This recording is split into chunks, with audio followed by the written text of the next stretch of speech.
High, life with flavour এ সবাইকে স্বাগত।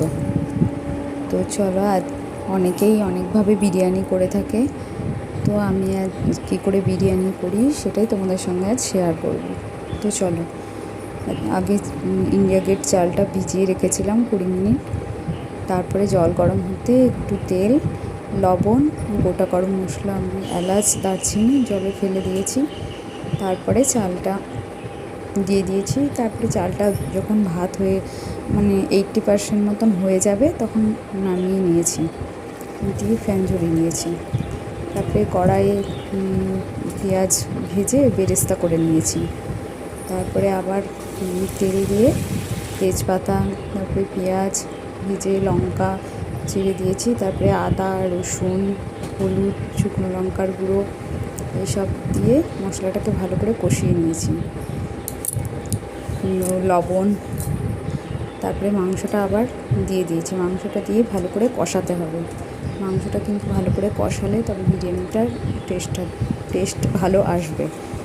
আমি কিন্তু দেখতেই পাচ্ছ তোমরা, তো আমি কিন্তু বেশি মশলা কিছু ব্যবহার করিনি, টক দইটি কিছুই ব্যবহার করিনি। তারপরে একটু কষানো হয়ে গেলে বিরিয়ানি মশলাটা দিয়ে আরও কিছুক্ষণ ঢেকে রাখতে হবে, দিয়ে ভালো করে কষাতে হবে। তো তারপর কষিয়ে নিয়ে নামিয়ে হাঁড়িতে একটু ঘি মাখিয়ে নিয়েছি। তারপরে কিছুটা মাংস আগে দিয়ে দিয়েছি। তারপরে ভাত দিয়ে লেয়ার করে নিয়েছি, পেঁয়াজের বেরেস্তা দিয়ে একটু ঘি দিয়ে। তারপরে আবার ভাত, মাংস দিয়ে আবার পেঁয়াজের বেরেস্তা, ঘি, একটু গোলাপ জল দিয়ে ঢাকা দিয়ে 20 মিনিট 10 মিনিট একটু হাই ফ্লেমে, তারপরে বাকিটা একদম লো ফ্লেমে বসিয়ে রেখেছি। এইভাবে 20 মিনিট দমে বসালেই একদম বিরিয়ানি রেডি। তো ভিডিওটা ভালো লাগলে এরকম করে দেখো যে কেমন হয়। তো সত্যি বলছি, অল্প তেল মশলায় এরকম করে খেতে অসাধারণ টেস্ট হয়। তো আমি একটু কম তেল মশলা দেওয়ারই চেষ্টা করি যে কোনো রান্নায়।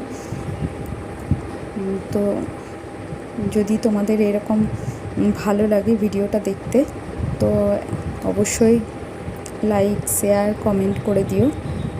যারা আগে থেকে দেখো আমার ভিডিও তারা তো দেখছো, আর যারা আজই নতুন দেখছো আমার ভিডিওটা, তারা অবশ্যই তোমাদের কেমন লাগছে আমাকে কমেন্টে অবশ্যই জানিও, আর অবশ্যই আমার চ্যানেলটা সাবস্ক্রাইব করে নিও। তো দেখো, দমে বসিয়ে দিলাম। দমে বসিয়ে দিয়ে কিছুক্ষণ রাখলে রেডি। তো পরে আবার অন্য কোনো ভিডিওতে দেখা হবে। যদি তোমাদের ভালো লাগে তাহলে অবশ্যই আমাকে তো চলো, টাটা।